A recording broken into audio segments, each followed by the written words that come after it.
The phone rang just as Julian Hart, the billionaire CEO of Hart Industries, was about to leave his office for the evening. The sleek glass building seemed to hum with the quiet anticipation of the city below, but Julian barely noticed. His days were meticulously structured, filled with board meetings, high-stakes deals, and strategic calls. Yet this ring carried a tone that cut through all of that, a tone of urgency, the kind that made him pause mid-step. "Mr. Hart?" The nurse's voice trembled slightly, yet carried the authority of someone accustomed to life and death matters. "This is St. Mary's Hospital. We have a patient here. Her name is Clara Bennett. We tried contacting all her listed emergency contacts, and you're the only one we could reach, sir. She's in critical condition." Julian's brow furrowed as he adjusted his cufflinks, a nervous habit he had never thought he'd exhibit. "Clara Bennett?" The name didn't spark any immediate recognition. He asked for clarification, his voice calm yet edged with curiosity. "She's been in an accident," the nurse explained. "A hit and run. We need someone to authorize her treatment, make decisions. The doctors insist she needs immediate attention." Julian's mind raced. Emergency contact? Why on earth would this young woman have him listed? And then, fragments of memory surfaced. A company volunteer program, a charity event for underprivileged youth. Clara had been assigned as an assistant to the charity committee, a college student with bright eyes and an earnest smile, always volunteering for tasks that no one else wanted. Over the years, she had helped organize fundraisers, visit shelters, and coordinate community programs. Julian had admired her dedication, but their interactions had always been brief, professional, distant. He was her emergency contact? "I'll be there immediately," he said, already pulling on his coat. Driving through the bustling city streets, Julian's mind was a whirlwind of emotions, confusion, concern, and an unfamiliar, gnawing sense of responsibility. He had spent decades building companies and accumulating wealth, mastering the art of control. But no business deal, no boardroom negotiation could have prepared him for this moment, where another person's life rested in his hands. When he arrived at St. Mary's, Clara's mother, her real mother, he later learned, had abandoned her years ago, was nowhere to be found. The receptionist directed him to the ICU, where the beeping monitors and sterile smell of antiseptic made his chest tighten. A nurse led him to Clara's side. She was pale, unconscious, a tangle of tubes and monitors, yet somehow still radiating the fragility and resilience of someone who had fought for every chance in life. Julian took her hand gently. It was smaller than he expected, trembling under his grip. He had no children of his own. He had built his empire around the principles of success, efficiency, and control. Yet here he was, facing an entirely different kind of responsibility.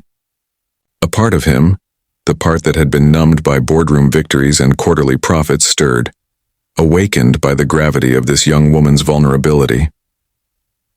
Hours passed.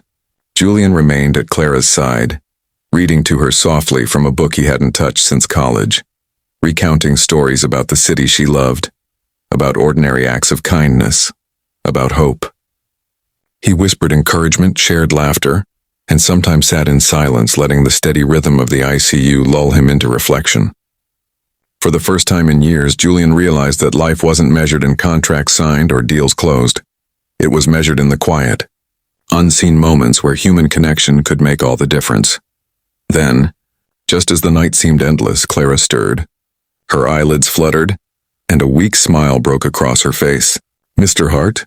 she whispered, her voice raspy, barely audible over the monitors. Julian's eyes filled with a mixture of relief and wonder. "You're going to be okay, Clara. You're strong. I promise you, you're going to pull through." Her recovery was slow but steady. And during those days, Julian discovered stories about Clara he had never known. How she had survived foster homes. How she had worked multiple jobs while pursuing her studies. How she had always looked out for others even when the world seemed indifferent to her struggles. In witnessing her courage, Julian felt a stirring in his own heart. A recognition that wealth alone could never protect against the vulnerabilities of life. But compassion could. As Clara regained her strength, Julian made a decision that surprised even him. He used his influence to ensure she had access not only to medical care, but to opportunities she had never dreamed of. Scholarships, mentorship programs, and personal guidance from experts across his network opened doors that had long been closed. Yet he didn't do it for recognition or accolades. He did it because he saw, in Clara's fight, a reflection of what humanity could achieve when guided by empathy rather than profit.